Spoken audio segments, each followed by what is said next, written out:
Hello, আসসালামু আলাইকুম। কে কোথায় আছেন? আজকে কাকে নিয়ে আসছি দেখেন আপনাদের সামনে।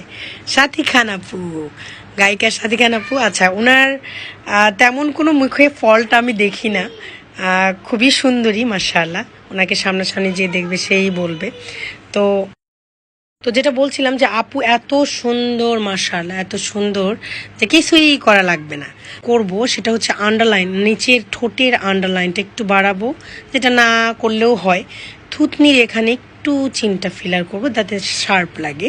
তো অল্প অল্প করে করব যাতে আপুর স্যুট করে এবং আপু হচ্ছে নিতে পারে। তারপরে যদি মনে হয় যে ভালো লাগতেছে তাহলে বেশি করে করবো না আপু? অল্প করবো। আচ্ছা ঠিক আছে, অল্প করব। ঠিক আছে, আমরা অল্প করি। তাহলে চলেন যাই। সাথী আপুকে চেনে না এমন কেউ নাই, ওনার তো এত ফেমাস একটা গান, আমি তো এখনো বলছিলাম, তুমি নাই কোথাও নাই, কি জানো বলো বলো তুমি কোথায় পাই নাকি। আমি আমি মানে গুনগুন করে বলি আর কি, আমি যদি লিডগুলো বলতে পারি না ওভাবে। তো ঠিক আছে, চলেন যাই। কাজ করার পরে আমি আবার আসবো।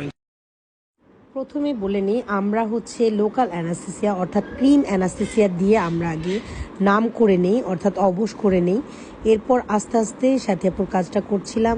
সাথী আপু খুব ভীতু মানুষ, তারপরেও আমাকে খুব সুন্দর করে করতে দিয়েছে যতটুকু করার। তো ওনার চিন আর ঠোঁটে মিলে আসলে 4 ml নেওয়ার মানে নিলে বোঝা যেত। উনি 1 ml নিয়েছেন মাত্র, কারণ বলছিল যে আমাকে স্যুট করে কিনা আমি দেখি। তো ট্রেন যেহেতু চলছে এই জন্য আসলাম আপনার কাছে। তো আমার সাথে সাথী আপুর খুব ভালো একটা রিলেশন। উনি বাস্তবে অনেক সুন্দরী, অনেক ভালো একজন মানুষ। আমার সাথে খুব ভালো রিলেশনের কারণে আমাকে বারবারই ফোন দিয়ে বলছিল যে আপু আমাকে ভালো লাগবে, তো আমি করতে চাচ্ছি যেহেতু এটা ট্রেন চলছে। সো আমি বললাম যে হ্যাঁ, খারাপ লাগবে না, আপনি আসেন। তো আমি আপুকে 2 দিন ধরে সময় দিতে পারছিলাম না, বারবার হচ্ছে আপু ফোন দেওয়ার কারণেও মানে আমি আসলে সময় দিতে পারছিলাম না। আপনারা জানেন না, মনে হয় যে আমার গুড নিউজ চলছে, আমি 3য়বারের মতো মা হতে যাচ্ছি। তো সাথী আপুর চিন্তা মোটামুটি হয়ে গেল, তবে আরেকটু ফিলার নিলে খুব ভালো লাগতো। যদিও আপু পরে নিবে বলেছে, যে আজকে তো আমি ওইভাবে প্রিপারেশন নিয়ে আসিনি, 1 ml এর জন্য প্রিপারেশন নিয়ে এসেছি, আপনি 1 ml করে দেন, পরে আমি আবার এসে না হয় করবো।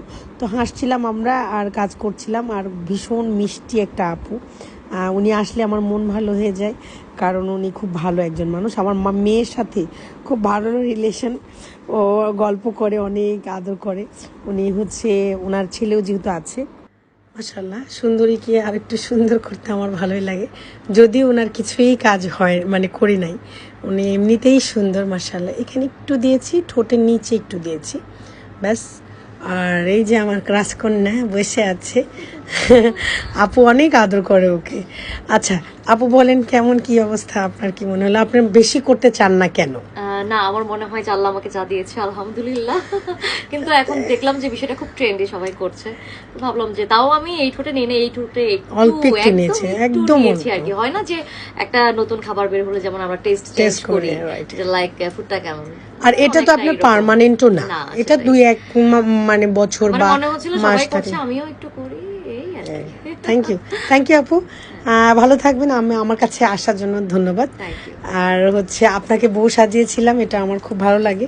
আপনার গান শুনি, আমি আপনার ভিডিও দেখি, প্লাস হচ্ছে বাবুর ভিডিও দেখি, আমার ভালো লাগে। ভালো থাকবেন, আল্লাহ হাফেজ। মাম্মা বাই দাও, এটা আপনার মেয়ে মনে হচ্ছে আপনি আরেকটা বাবু নেন, তাহলে এরকম একটা মেয়ে হবে। মা বাই বাই। আমি ভিডিও করতে, কি করছি বলবো না। আপনি বলেন কি করছেন? আমি কিছু করি নাই। এভাবে ধরে আছেন কেন?